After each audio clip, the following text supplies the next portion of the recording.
there's a number of principles. I think the first one is to build right in the first place, and certainly to rebuild right following a natural disaster.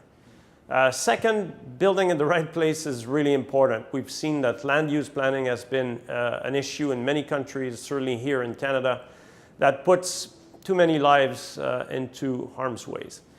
Introducing risk management in policy making and in the governance of public institutions is an area where we believe would make quite a difference in terms of attracting capital. And finally, governance in general, that is keeping a distance between the political layers and the investments that are being made, in particular in infrastructure. In my view, would be four key areas of focus for policymakers to attract more capital.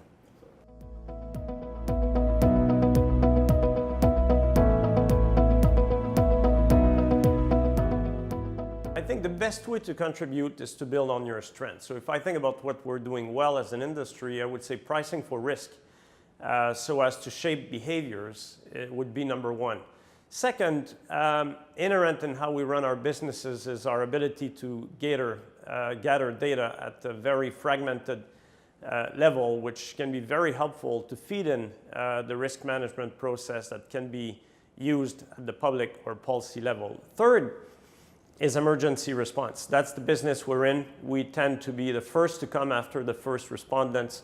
So our industry, whether it's here in Canada or globally, has thousands of people in the field following emergency response, and therefore we can play a role in that regard. And then prevention.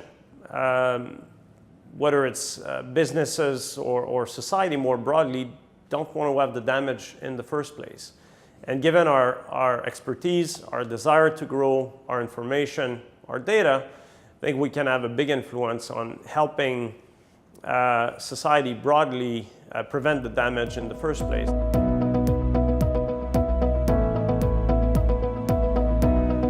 Public-private partnership is not just about joint investment. Clearly, this is a huge area of opportunity given the assets under management of the insurance industry, provided some of the principles I've talked about earlier are respected. But jointly investing with public institutions is clearly an area of opportunity. We've seen the federal government put in place the Canada Infrastructure Bank as a good concrete example of that.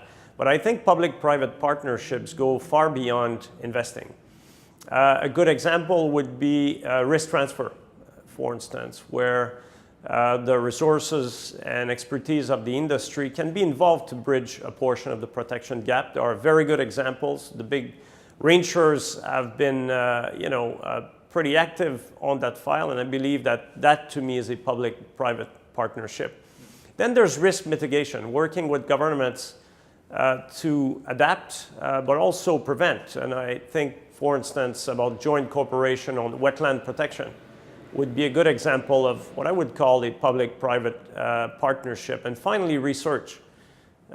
Teaming up either with governments or academia to enhance our understanding of the impact of climate change and the impact it can have on infrastructure is, in my mind, another opportunity for partnerships.